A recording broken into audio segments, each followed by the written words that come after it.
¿Cuáles serían entonces las fuentes de glucosa, es decir, de dónde se origina la glucosa que nosotros disponemos para el consumo? De la gluconeogénesis, que se trata de la síntesis de glucosa, de la glucogenolisis, que estamos hablando de la lisis del glucógeno, es decir, tenemos la reserva de glucógeno que tiene muchas unidades de glucosa, a través de su lisis se puede ir liberando fracciones de glucosa a medida que se va necesitando. Y por supuesto que también de la dieta. Nosotros cuando ingerimos alimentos, dentro de todos los alimentos que ingerimos, también ingerimos glucosa. Bien. Esa gluconeogénesis, es decir, la síntesis de los glúcidos, de los hidratos de carbono, puede provenir de una síntesis neta a partir de algunos aminoácidos que se denominan gluconeogénicos justamente porque pueden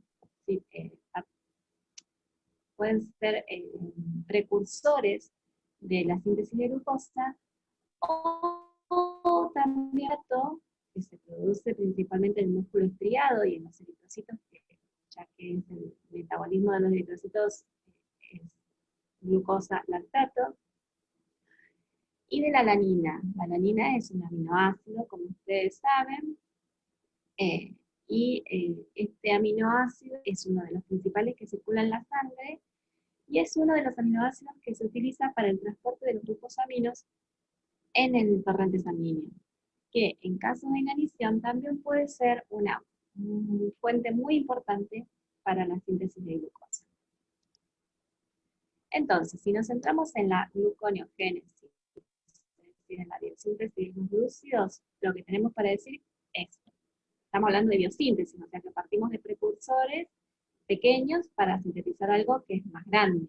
Por lo tanto, es una ruta anabólica, por lo tanto va a requerir de energía. Esa energía la vamos a obtener del ATP, del NADH, del NADPH.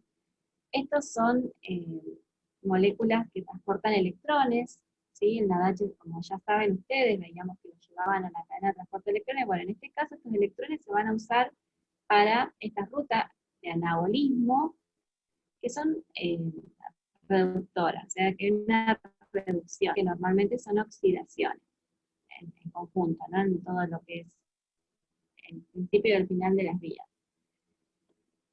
Nosotros ya hemos visto la glucólisis. Ustedes saben que quiero conectarme bien a internet, porque por ahí pueden tener problemas de audio.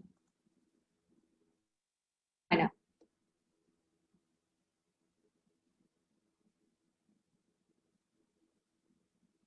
Bien, ustedes saben que la glucólisis constaba de 2 etapas, que tenía 10 pasos en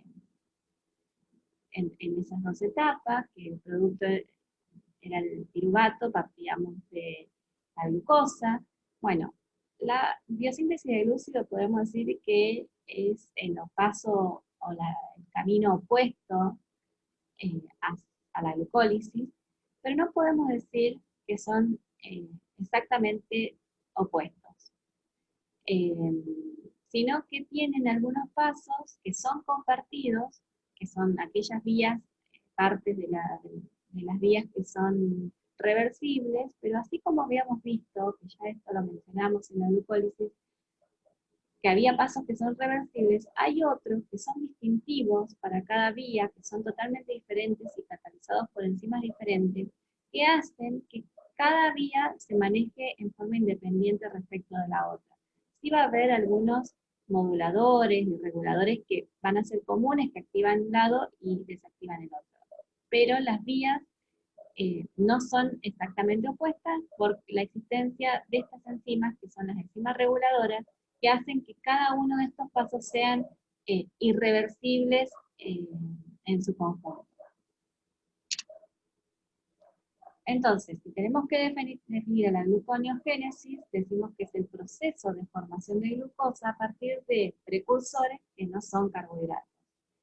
Nosotros sabemos que la glucosa es la fuente principal de energía, la que tenemos disponible, la que usamos permanentemente.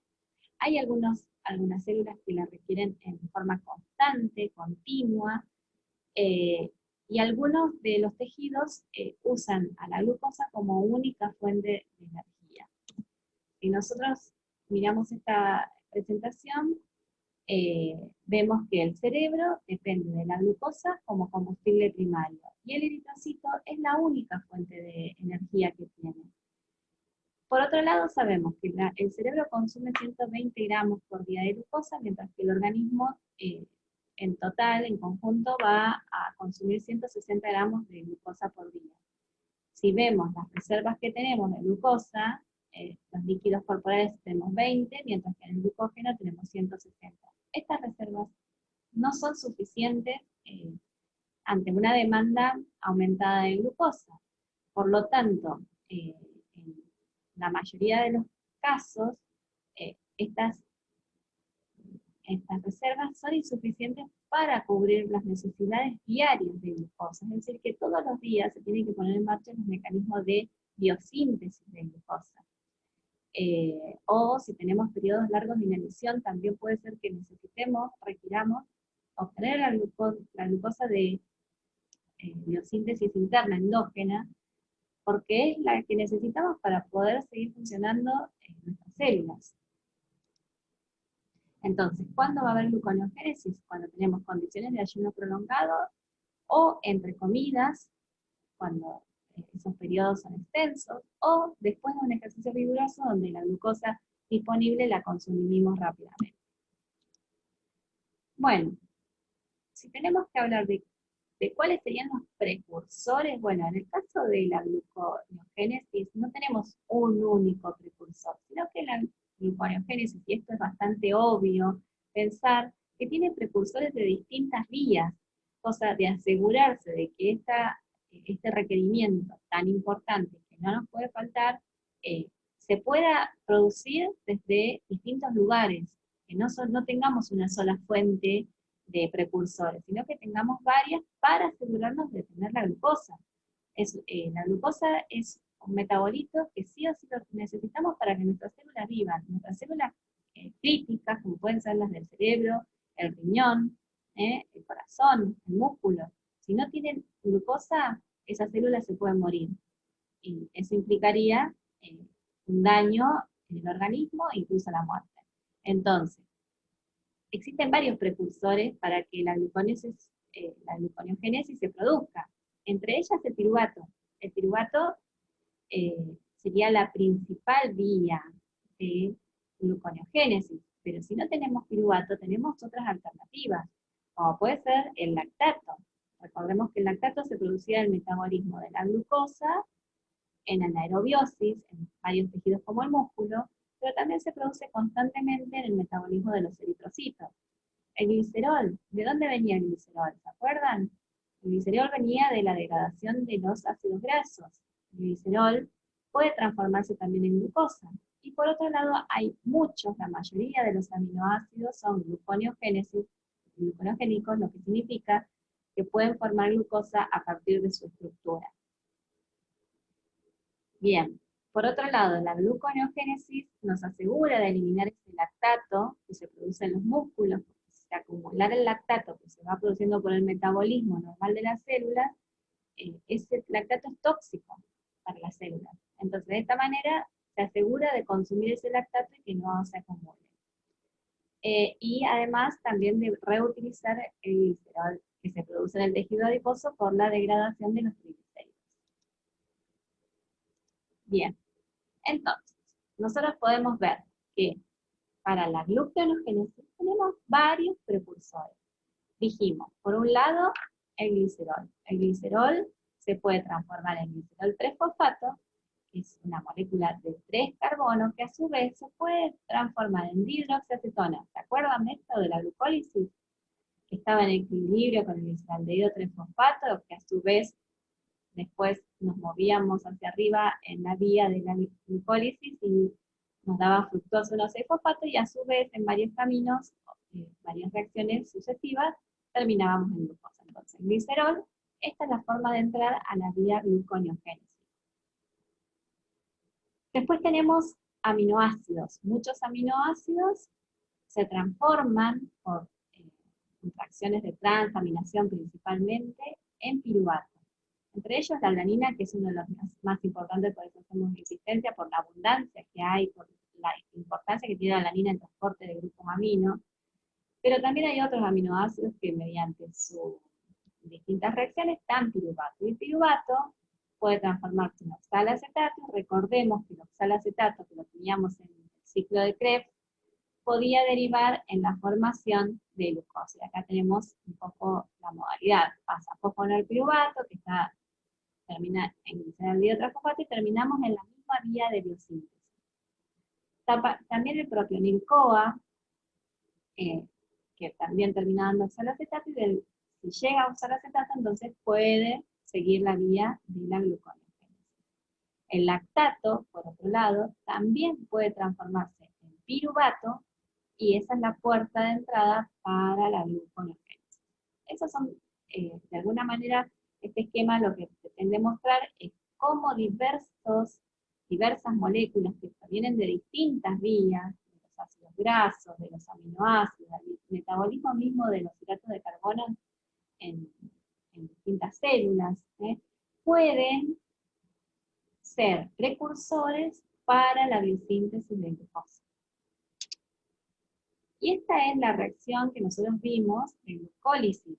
Ustedes se acuerdan, partíamos de glucosa, terminábamos en piruvato, teníamos una serie de reacciones, acá llegaba la primera etapa, y después teníamos la segunda etapa, que era la de beneficios.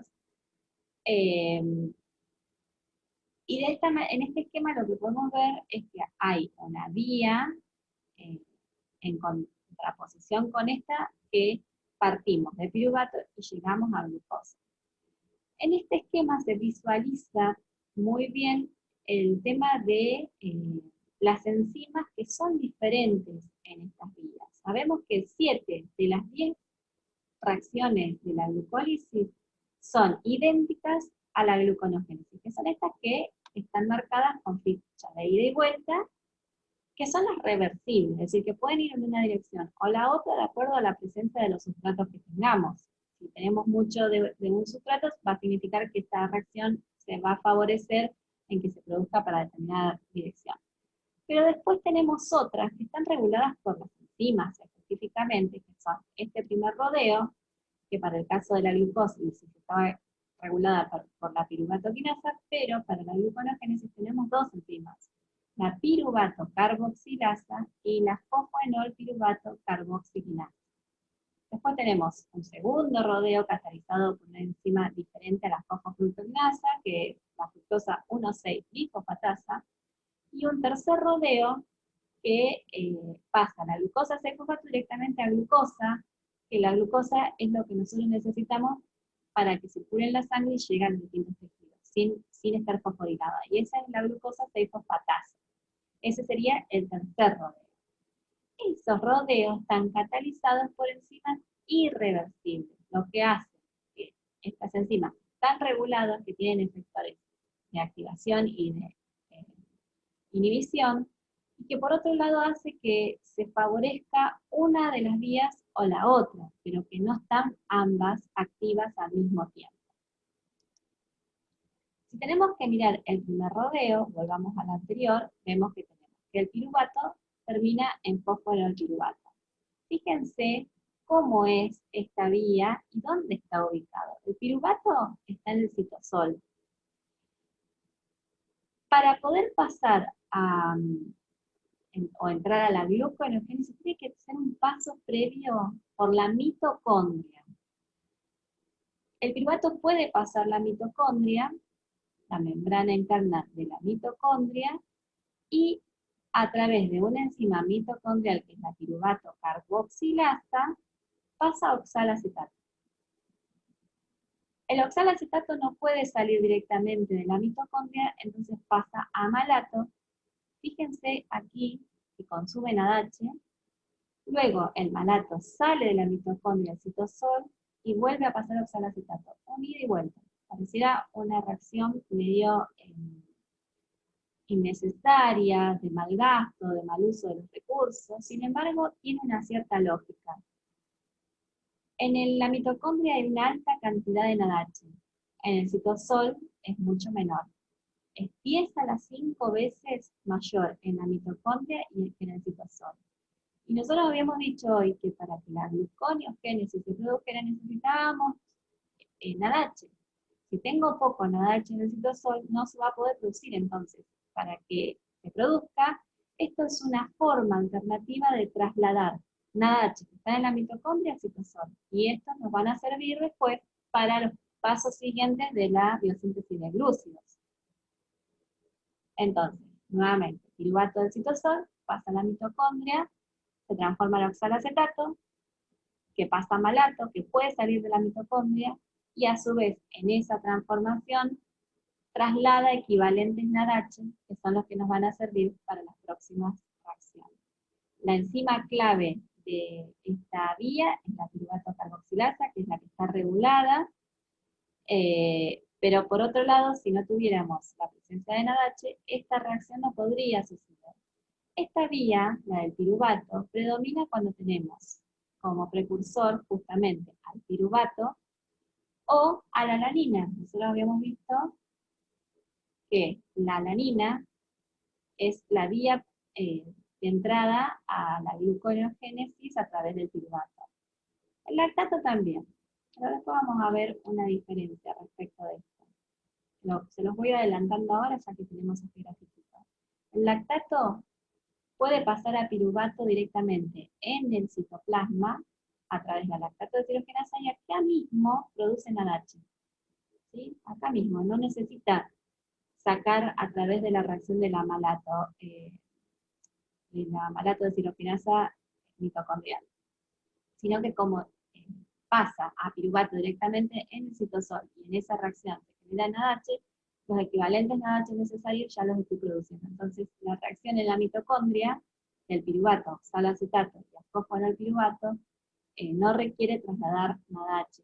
Si llegamos a fósforo al piruvato, que sale de la mitocondria y ya lo tengo disponible para los siguientes pasos de la gluconeogénesis. Ahora después lo vamos a volver a ver.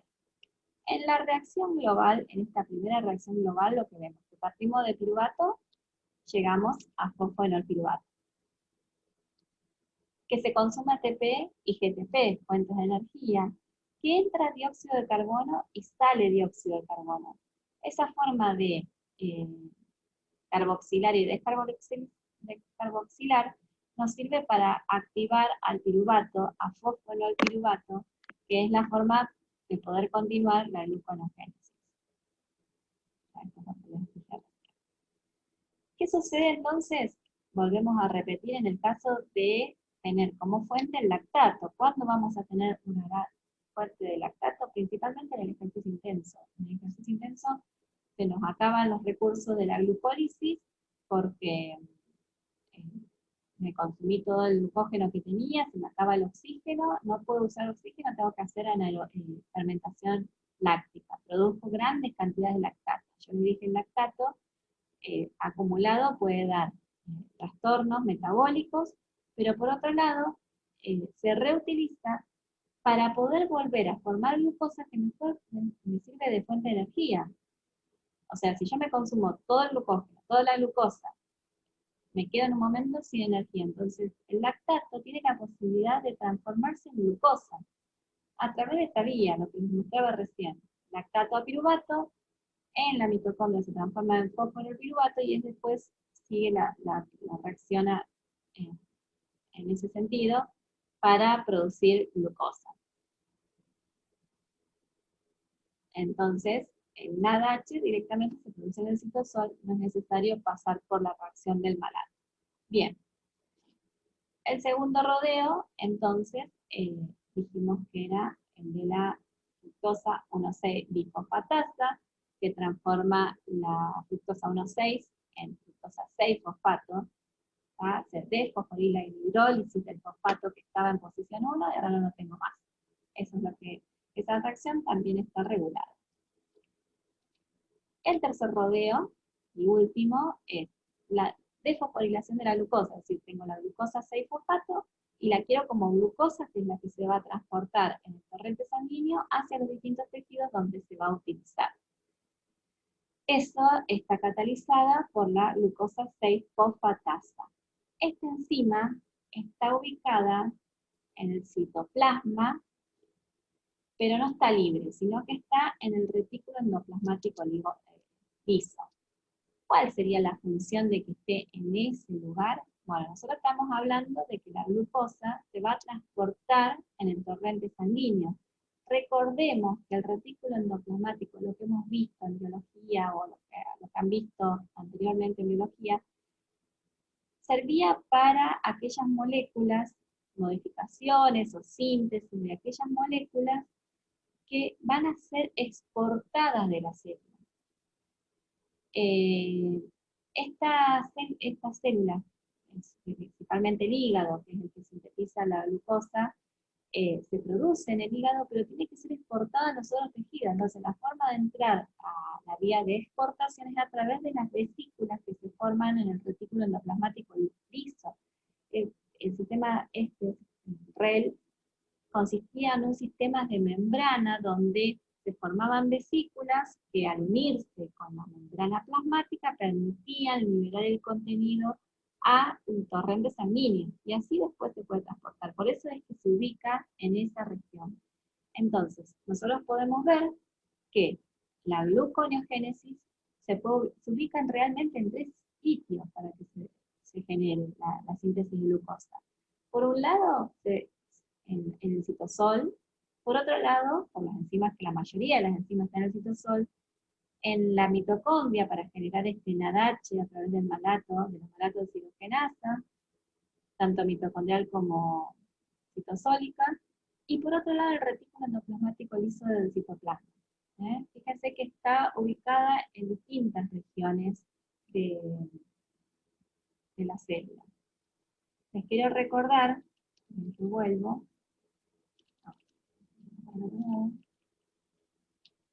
que los principales órganos donde se produce la gluconeogénesis es el hígado, es el principal órgano donde se genera, pero también están los riñones y en menor medida el intestino delgado, que mucho menor medida, en todo caso, el intestino delgado, que también tienen las enzimas para la gluconeogénesis, principalmente el hígado, pero no se olviden también que los riñones pueden sintetizar glucosa.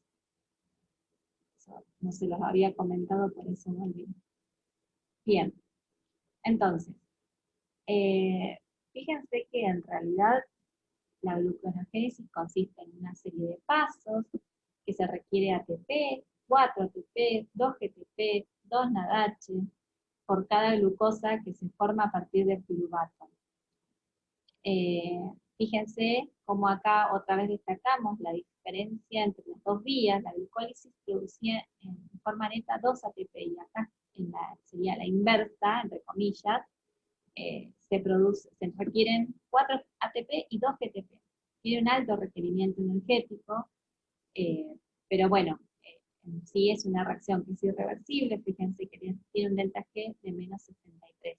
Recuerden que cuando era negativa eran irreversibles, eran favorables, con un número bastante alto, así que podemos considerar que es irreversible. Bueno, ya vimos cómo ingresa el piruvato, vimos cómo ingresa los aminoácidos, principalmente la alanina, a la gluconeogénesis, y dijimos que el glicerol provenía de la hidrólisis de los triglicéridos, los tejidos, principalmente el tejido adiposo. También se puede reutilizar para la síntesis de glucosa.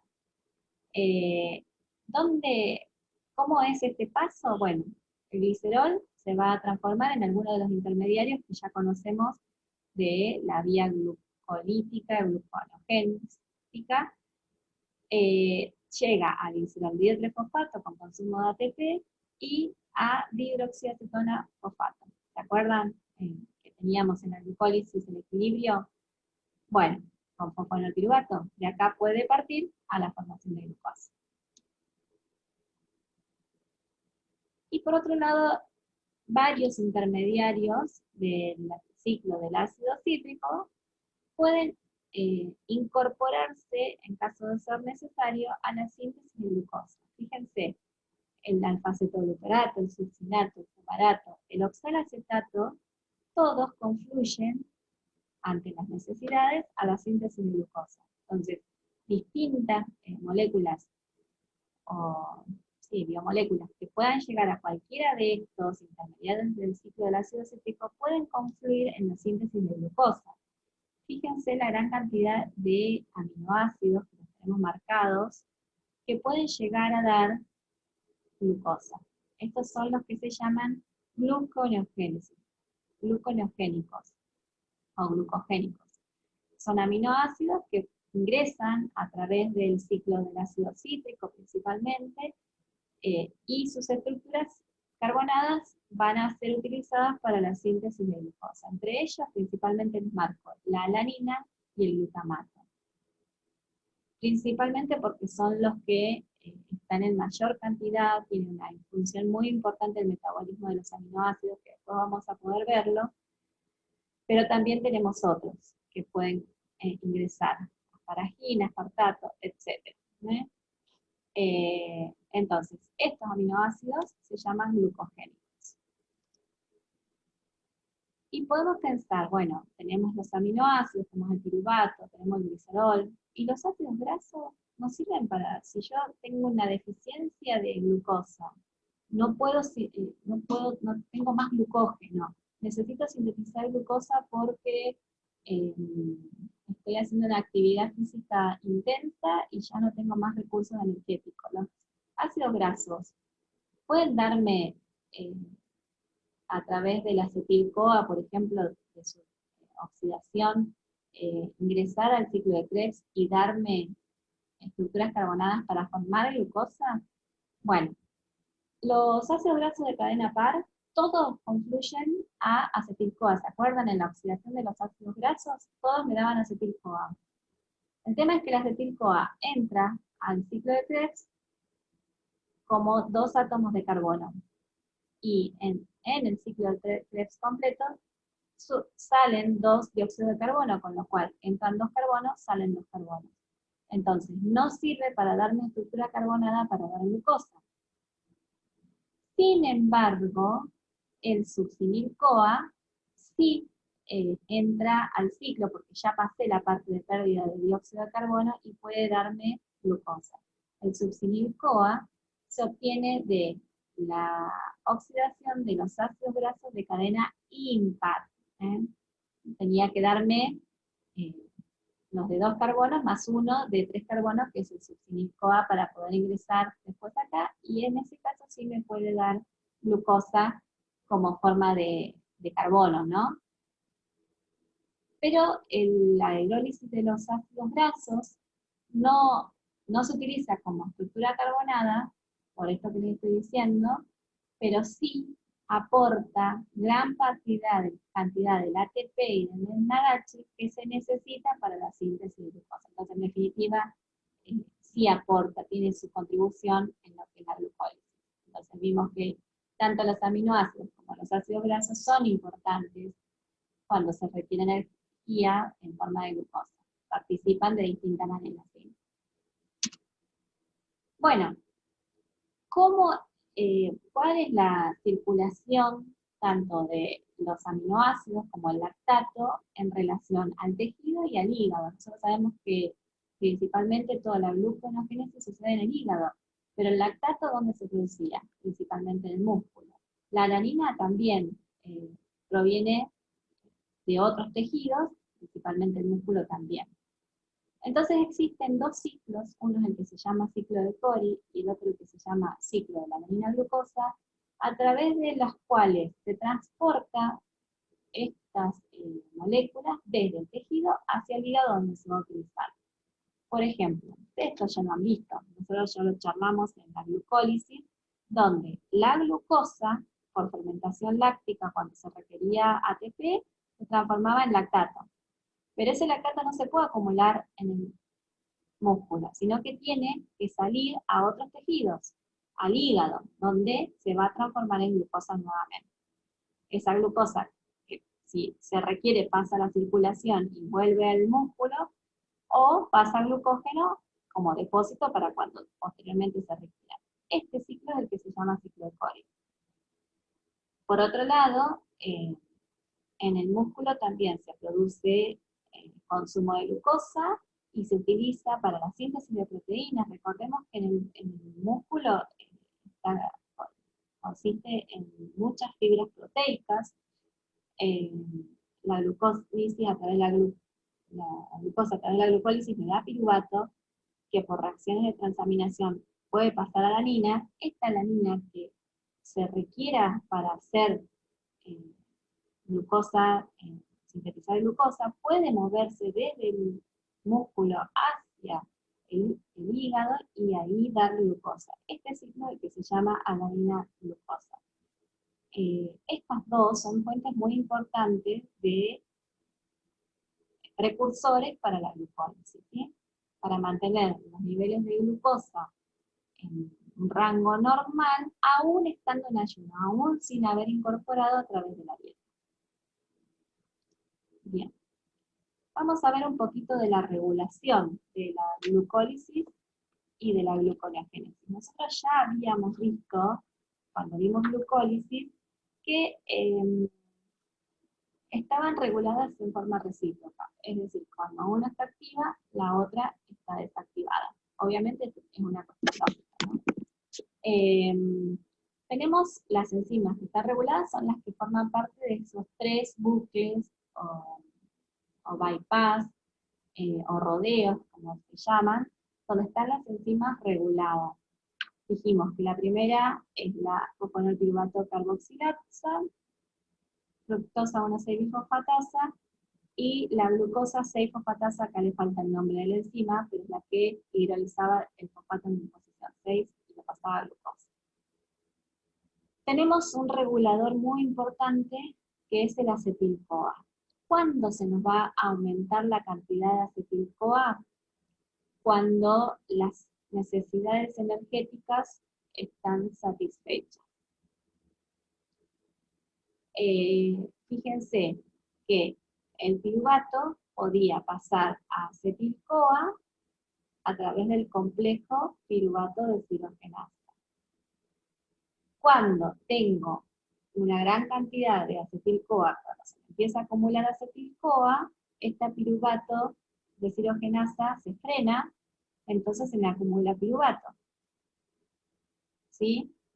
Bueno, el acetil-CoA es uno de los principales activadores de la vía de la gluconeogénesis. Por otro lado, la fructosa 2,6-bisfosfato es un regulador muy importante para la fructosa 1,6-bisfosfatasa. Este regulador está íntimamente ligado a las hormonas, principalmente el glucagón. Cuando aumentan los niveles, los requerimientos de glucosa, o sea, necesito sintetizar glucosa porque los niveles en sangre están bajando, el glucagón hace que disminuya esta molécula, por lo tanto, esta inhibición deja de estar y se activa esta vía. Por ahí un poco pareciera que uno lo ve al revés, pero en realidad cuando tengo glucagón, esto baja y por lo tanto se me activa la vía. Si estos valores están aumentados, sí se inhiben, pero el glucagón hace que bajen, ¿sí? El glucagón hace que disminuya, por lo tanto se activa la vía. ¿Qué más? Cuando las necesidades energéticas están satisfechas, es decir, la fosforilación oxidativa, que es la formación de ATP, va a estar detenida, se hace más lenta, se va a acumular NADH, ese NADH hace que se frene este complejo, se acumule piruvato, y eso hace que se active la formación de glucosa a través de la piruvato carboxilasa. De esa manera el exceso de piruvato no queda como algo innecesario, sino que puede sintetizarse a glucosa y utilizarse para energía. Bien. Por otro lado, como recién les mencionaba, aparte de la regulación por estas moléculas, tenemos regulación hormonal, tanto el glucógeno como la insulina, ya lo hemos mencionado muchas veces, tienen que ver con los niveles de la fructosa 2,6-bisfosfato, que es un regulador de la vía de los dos vinos. Bueno, vimos hasta ahora lo que es la síntesis de glucosa. Pero bueno, si nosotros tenemos energía suficiente, la glucosa puede almacenarse para cuando se necesita en forma de glucógeno. Nosotros ya lo vimos, esta estructura de muchas moléculas unidas por enlaces alfa 1,4 y ramificadas por enlaces 1 alfa 6. Esas ramificaciones permiten que cuando se necesite glucosa, las enzimas puedan actuar en distintos puntos y en forma rápida disponer de glucosa de la fuente de energía. Pero bueno, cuando tenemos suficiente energía, vamos a poder rearmar esa molécula y acumular glucosa para cuando sea necesario. Uno de los intermediarios fundamentales para activar a la glucosa es la UDP-glucosa. A partir de esta glucosa que está activada, yo la puedo ir incorporando a las moléculas de glucógeno. ¿Dónde se sintetiza el glucógeno? ¿En todos los tejidos? Prácticamente sí, pero es más importante en el hígado y en el músculo esquelético. Nosotros ya habíamos visto la importancia del glucógeno en el hígado, que si se acuerdan ustedes, era para proveer glucosa al resto de los tejidos, y en el músculo para proveerle la glucosa justamente al músculo para energía. Eso se acuerdan, ¿no? Y después lo repasan. Bien, la síntesis del glucógeno podríamos decir que tiene 3 etapas: la iniciación, la elongación y la ramificación. Partimos de la glucosa 6-fosfato, que se transforma en glucosa 1-fosfato, que puede unirse a un nucleótido, que es el UTP, para formar la UDP-glucosa, esta molécula activada que es la que yo les decía se necesita para poder agregarse al glucógeno. Esta etapa es importante porque fíjense, tiene un delta G negativo, hace que esta reacción sea irreversible cuando se produce.